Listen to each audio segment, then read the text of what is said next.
Halo para kaum rebahan, kumah damang. Kembali lagi bersama saya Randy Orton. Dikarenakan jiwa kemanusiaan saya kembali, kali ini saya akan membahas sebuah film yang berjudul Girl in the Basement.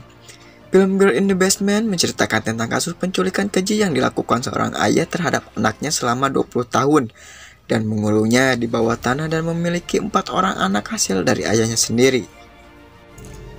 Girl in the Basement merupakan film barat terbaru yang tayang pada 27 Februari 2021. Film ini mengusung genre kriminal thriller yang disutradarai artis Elizabeth Rom. Film ini diperankan Stephanie Scott dan film ini diangkat dari kisah nyata Elizabeth Bridge. Baiklah, tak perlu lama-lama, jauhkan sedikit layar kalian, pasang kuda-kuda, selamatlah lajo, dan here we go.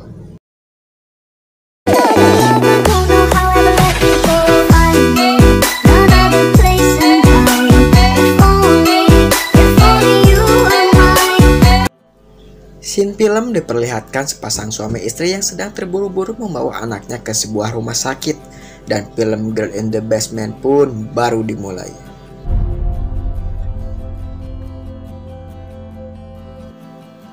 Awal film diawali dengan jamuan makan malam keluarga.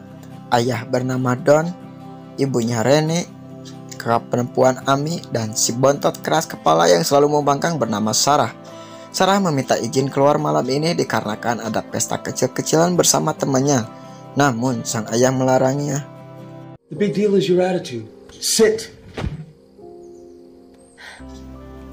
Singkat waktu, Sarah keluar dari kamarnya dan mengenap-ngenap pergi ke pesta tersebut bersama pacarnya yang gans bernama Christopher. Di lain tempat, kedua orang tua Sarah mengetahui jika Sarah kabur lewat jendela kamarnya. Terlihat sang ayah mempunyai niat buruk terhadapnya. Kembali ke Sarah, ia terlihat asik sedang bersilaturahmi dengan Christopher di Juyukutan dengan tema outdoor.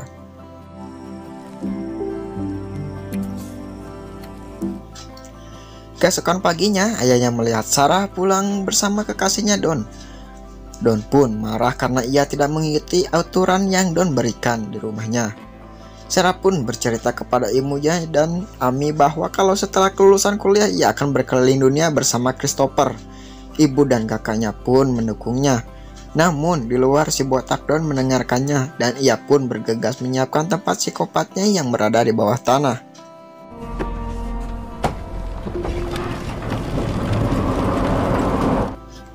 Singkat cerita, hari kelulusan pun tiba. Sarah yang sedang asik-asiknya teleponan dengan Christopher, datanglah Don dan ia menyuruh membantunya membawakan kotak peralatan ke ruangan bawah tanah. Namun apa yang terjadi?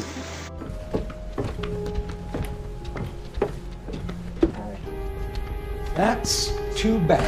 What are you doing, Dad? Dad? Let me out! Di luar, si ibu sangat cemas karena Sarah menghilang secara tiba-tiba dan ia mencoba menelepon polisi atas kejadian tersebut. Namun si botak Don berkata, "Ntar juga pulang, Mom. Pulang ini siap futsal, Don." Hari ke-1 di basement, Sarah mencoba membobol kode pintu tersebut. Alhasil semua listrik mati dikarenakan kalau gagal 3 kali kode, daya mati seperti pola atau kunci handphone gitulah. Hari ke-4, Don masuk menemui Sarah. Namun Sarah ngabret mencoba kabur. Sialnya ternyata pintu yang menggunakan kode ada 2. Akhirnya Sarah pun dijenggut kembali ke tempat ia disekap. Dikarenakan Sarah melanggar peraturan kembali, Don pun mencoba menanam saham di rahim putrinya sendiri. Bagong kan si botak.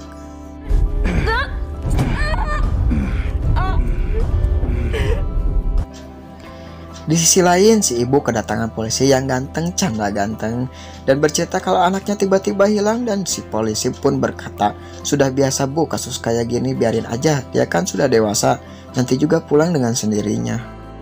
You'll be sitting at home.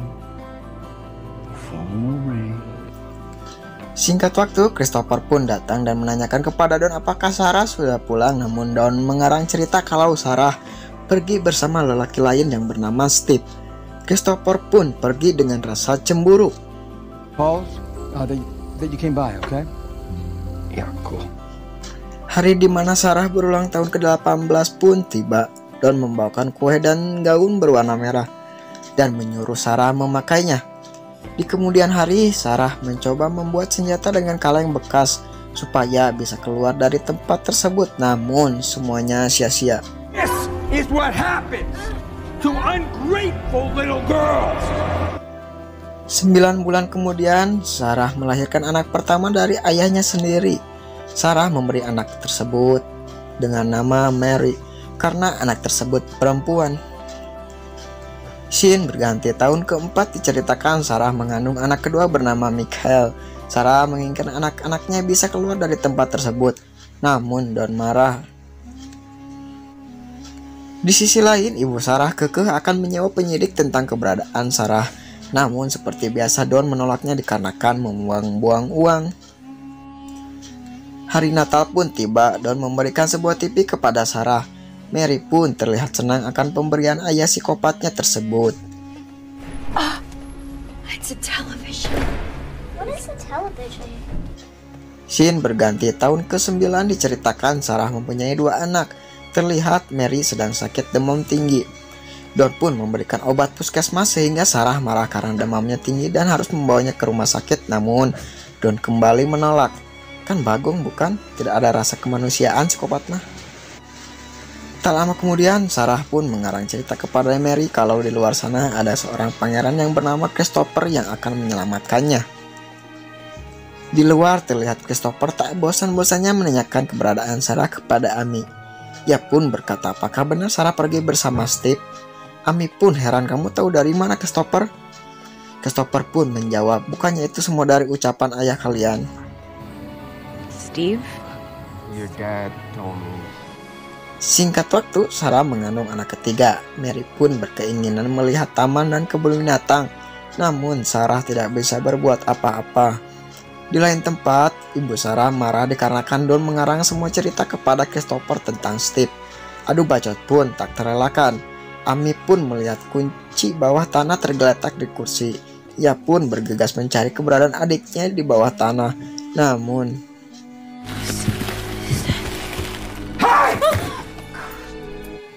di sisi lain, Sarah melahirkan anak laki-laki ketiganya yang ia beri nama Thomas. Sarah pun memohon kepada Don supaya anak ketiganya bisa ia urus di rumahnya oleh ibunya, karena tak cukup ruang di basement. Tak lama kemudian, ibu Sarah pun kedatangan anak Sarah yang disimpan depan pintu rumahnya dan menuliskan surat bahwa Sarah hidup bahagia dan tidak usah mencarinya.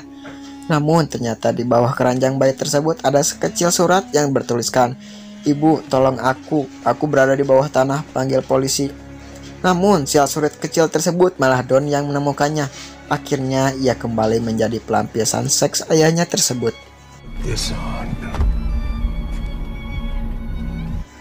Scene berganti, tahun ke-14 Mary dan Michael beranjak dewasa. Terlihat Sarah sedang mengandung anak keempatnya. Hari di mana Sarah melahirkan anak keempat pun tiba. Sarah mengalami pendarahan yang tak wajar sehingga bayi yang ia lahirkan meninggal dunia. Mary dan Michael pun marah karena ia menginginkan kebebasan seperti anak-anak lainnya. Lalu Sarah bercerita kalau Don itu ayah Sarah dan kakek kalian. Mary pun nangis edan-edannya sehingga penyakit asmanya kambuh kembali. Marie!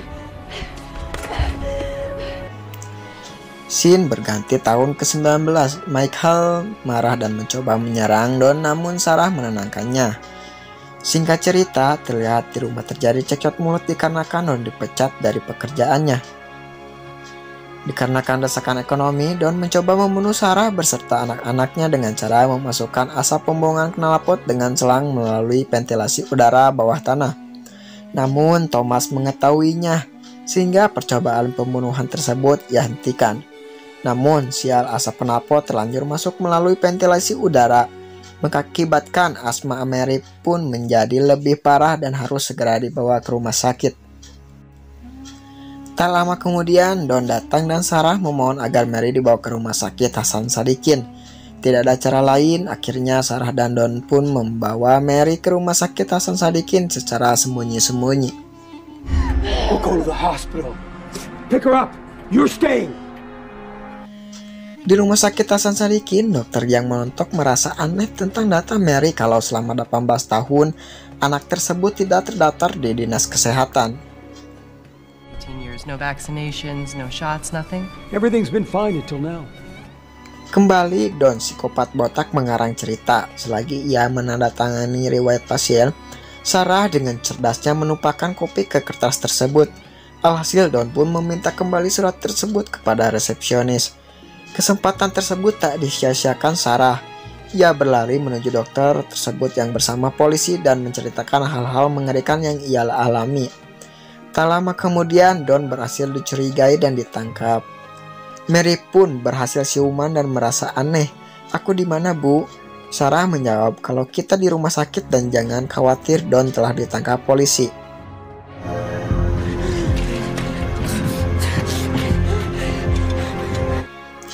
Singkat waktu, kini Sarah dan anaknya hidup bahagia. Tak lama kemudian, Christopher lah yang jadi ayah mereka. Dan film pun selesai. Yeah.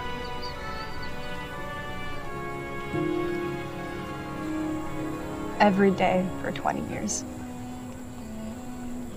Can you go for a ride? I remember holding tight. Makna yang bisa kita ambil dari film ini adalah cinta sejati bukanlah bagaimana kamu memaafkan, tetapi bagaimana kamu melupakan.